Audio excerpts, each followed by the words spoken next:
ये कैदान सबूरा सिंचलते धारे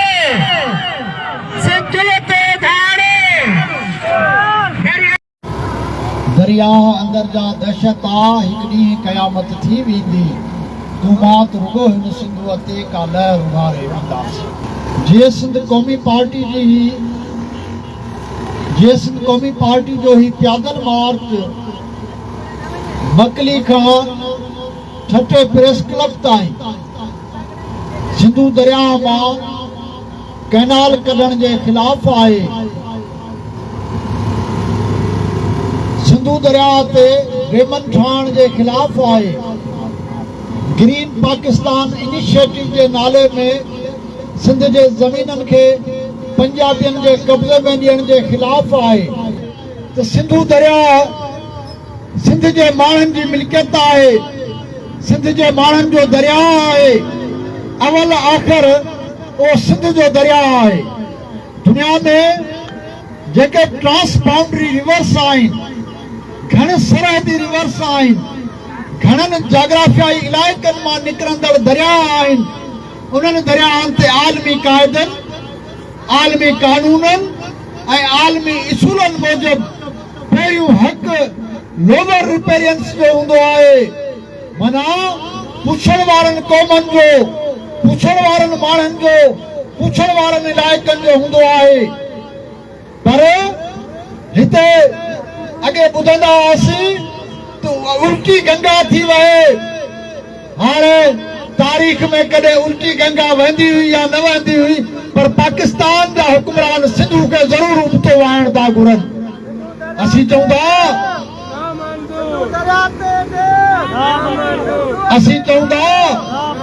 त दरिया पहिरीं ॻाल्हि त सिंध जो दरिया आहे, पर उन खां बि वॾी ॻाल्हि इहा आहे त दरिया ख़ुदि हिकिड़ो वजूद आहे। तंहिंजे करे सिंधु दरिया ते पहिरियों हक़ ख़ुदि सिंधु दरिया जो आहे। दरिया इंसानी वजूद वांगुरु थींदा आहिनि, दरिया हिकिड़ो साह रखंदा आहिनि।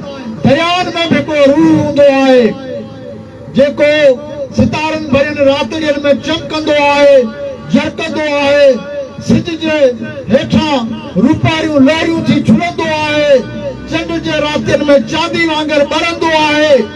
ऐं जी रगवेद में लिखियो वियो आहे त सिंधु तूं पंजनि बछड़नि ॾांहुं ईअं डोड़ंदी थी अची जी का सुहा गांइ पंहिंजे वथान ॾांहुं डोड़ंदी आहे।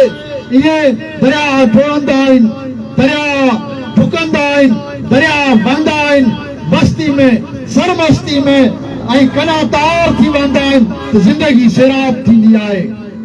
ही हुक्मरान दरिया दुश्मन हुक्मरान आहिनि, फितरत दुश्मन हुक्मरान आहिनि, अवाम दुश्मन हुक्मरान आहिनि, जेके हिकिड़े सॼे भरे तरे दरिया खे जेको ख़तम करण था। ऐं सिंधु दरिया खे धाड़ेल कैनालनि जे वसीले वहाए ॿियनि दरियाउनि में वञी था आणनि। त असां पंजनि लिंक कैनाल जे वसीले सिंधु दरिया मां चनाब दरिया खे था भरीनि। चश्मा झेलम लिंक कैनाल जे ज़रिए झेलम दरिया खे सिंधु दरिया मां था भरीनि। ऐं हाणे हिननि 6 कैनालनि में जेको अहम चोलिस्तान कैनाल आहे उहो सतलज मां निकिरंदो, पर सतलज में पाणी न आहे। पंजाबियो त विकिणी छॾियो सतलज दरिया पंहिंजे सिख भाउरनि खे। ऐं हाणे जे दरिया में पाणी न आहे उन मां बि कैनाल था कढो। कहिड़े आसरे ते? सिंधु दरिया जे आसरे ते। सिंधु दरिया उन मां चश्मा झेलम लिंक कैनाल जेको चश्मा बैराज में अची थो पए, झेलम दरिया में अची थो पए, उतां जेको आहे सो पाणी खणी सतलज दरिया ताईं पहुचाईंदा ऐं सतलज मां चोलिस्तान कैनाल खे कढी चोलिस्तान जूं ज़मीनूं आबाद कंदा। ऐं कैनालनि जो मामिलो सॼो गंढियो पियो आहे ग्रीन पाकिस्तान जी रिथा सां। ग्रीन पाकिस्तान इनिशिएटिव 60 लख ज़मीनूं चवंदा त असांजे हवाले करियो। दुनिया जी कहिड़ी फौज आहे जेका ज़मीनूं आबाद थी करे? तव्हां जंगनि जा न हलिया, जंगियूं तव्हां खां न थियूं थियनि, मिसकीन माण्हुनि खे मारियो था, मिसकिन सिंधियुनि ते, मिसकिन बलोचनि ते, मिसकिन पठाणनि ते तव्हांजा हथियार उभा आहिनि। दुनिया जे जेके तव्हां चवंदा असांजा दुश्मन आहिनि उन्हनि सां विढ़ी नथा सघो, हाणे बि हर हलाईंदा। माना त मिसकिन हारी जेको आहे उन खे बि बेदख़ल था कनि। अॻे रुॻो औकात पहाड़ियुनि खे हिननि बेदख़ल कयो हो, हाणे चोलिस्तान जूं ज़मीनूं खणंदा, सिंध जूं ज़मीनूं खणंदा ऐं मिसकिन माण्हुनि खे पंहिंजनि ज़मीननि तां बेदख़ल कंदा ऐं जेके ॻोठ आहिनि उन्हनि ॻोठनि मां माण्हुनि खे वधाईंदा।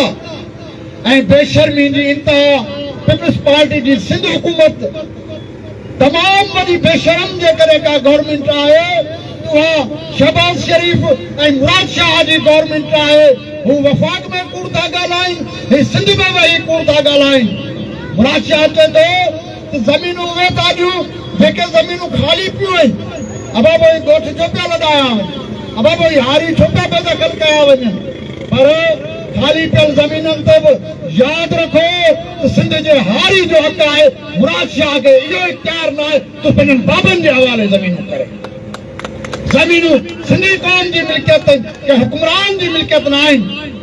गद्दार इब्न गद्दार पीपल्स पार्टी चश्मा जनम लेके नाल जुल्फकार अली भुट्टो जे दौर में थियो ऐं अञा ताईं उहा पाणी खणंदा। बाटा चेयरमैन चए थो त पीपल्स पार्टी जी सिंध हुकूमत उहा असांखे एतमाद में वरितो आहे।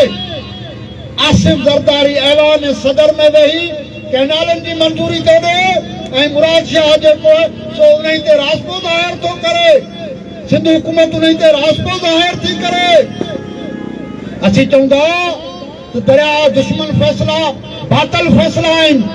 अवां काल धाड़ियल कैनाल ठहिरायो, उन्हनि सिंध जी डेल्टा खे तबाह कयो आहे ऐं हाणे बि नवां कैनाल उहे ठहिराइण पिया वञो त उन्हनि सां सॼी सिंध जे कंहिं सां तबाह थी वेंदी। सिंध हुकूमत वफ़ाक़ जा फ़ैसिला क़ाबिले क़बूल न आहे। सिंध जो माण्हू इन्हनि फ़ैसिलनि जे ख़िलाफ़ रोजन रस्तनि ते आहे। इन्हनि जे ख़िलाफ़ जदोजहद जेका उहो आख़िरी फतह ताईं जारी रहे। ऐं साॻिए वक़्तु यादि रखणु खपे हिननि हुक्मराननि खे जॾहिं अवाम दुश्मन फ़ैसिला कबा आहिनि, वतन दुश्मन फ़ैसिला कंदा आहिनि त तारीख़ में उहे हुक्मरान मलिया में पीपल्स पार्टी सिंध जे वोटनि ते इक़्तिदार में थी अचे ऐं सिंध जे वोटनि जो तक़दुस पायमाल करे सिंध दुश्मन फ़ैसिला थी करे। जेकॾहिं इन अंदाज़ में सिंध दुश्मन फ़ैसिला जारी रहिया त यादि रखो सिंध जो माण्हू तव्हांखे सियासी तौर ते वोट ॾेई छॾींदो। तव्हां सिंध मां हिकिड़ो वोट न खणंदा, तव्हां इक़्तिदारनि में न हूंदो, तव्हां ज़िलतनि जे पातालनि में। अहिड़े तरीक़े सां जेके बि सिंध दुश्मन फ़ैसिला आहिनि उहे समूरा नाक़ाबिले क़बूल आहिनि। हिकिड़े पासे सिंध जूं ज़रई ज़मीनूं तीनवाल थियूं थियनि, ॿिए पासे सिंध जो दरिया तीनवाल थो थिए, टे पासे ज़राअत ते टैक्स लागू करण जा फ़ैसिला था थियनि। सिंध जी आमदनी जेका आहे, मुआशियात जेका उहा बीठली ज़राअत ते आहे। पंजाब सनअती पंजाब थी वियो आहे। पाकिस्तान में 8 वॾा सनअती शहर आहिनि, जंहिंमां 7 शहर जेके आहिनि से पंजाब में। हिकिड़ो सिंध में पंहिंजी कराची, उनमें बि सिंधियुनि खे एतिरो रोज़गार नथो मिले जेतिरा मौक़ा हुते धारियुनि खे था मिले। त असांजी ज़िंदगी जेका आहे उनजो दारोमदार ज़राअत ते आहे। असांजा माण्हू जीअनि दरिया ते था, ज़राअत ते था। तव्हां उहा ज़राअत तबाह था करियो, तव्हां उहे ज़मीनूं तबाह था करियो, उहो दरिया तबाह था करियो, उन्हनि ज़मीननि ते ज़राअत ते टैक्स था हणो। तव्हां माण्हुनि जे ज़िंदगियुनि में ज़हर घोलण था चाहियो, पर तव्हां अवाम खे क़ौम खे ज़हर नथा पियारे सघो, तारीख़ अव्हांखे ज़हर ज़रूरु पियारे छॾे। तंहिंजे करे हीअ रिथाऊं सॼी सिंध जो मुतालबो थी करे, क़ौमी पार्टी जो मुतालबो थी करे, अॼोको एहतजाज जो मुतालबो थो करे। इहे समूरियूं सिंध दुश्मन रिथाऊं जेके आहिनि से रद्द कयूं वञनि। इहे समूरियूं फितरत दुश्मन रिथाऊं रद्द कयूं वञनि। इहे समूरियूं दरिया दुश्मन रिथाऊं रद्द कयूं वञनि। जेकॾहिं इहे रिथाऊं रद्द थींदियूं त सिंध जे अंदरि इहो एहतजाज अञा वधंदो, हीउ एहतजाज अञा मज़बूत थींदो। यादि रखो MRD तहरीक खे जॾहिं सिंध जो माण्हू रस्तनि ते हो तॾहिं आमरियत सां मुआदो अटकायो हो। ज़िया शाही सां जेकॾहिं सिंधी मुआदो अटकाए सघनि था त मुराद शाह, शहबाज़ शरीफ़ ऐं मौजूदा जेके ॾाढा मुड़ुस उन्हनि सां मुआल भटकाए सघे। सिंध जी क़ौमी सघ जेका उहा ख़तम न आहे थी। सिंध ज़रखेज़ मर्दम शनास ऐं बाज़मीर धरती आहे। उनजे करे बाज़मीर माण्हू जेके उहे पंहिंजे वतन तां हथ न खणंदा। आउं हिकु भेरो वरी तव्हां सभिनी साथियुनि जो थोराइतो आहियां, नौजवान साथियो, लाट ॿरंदी रहे, साथ हलंदो रहे। तव्हां सभिनी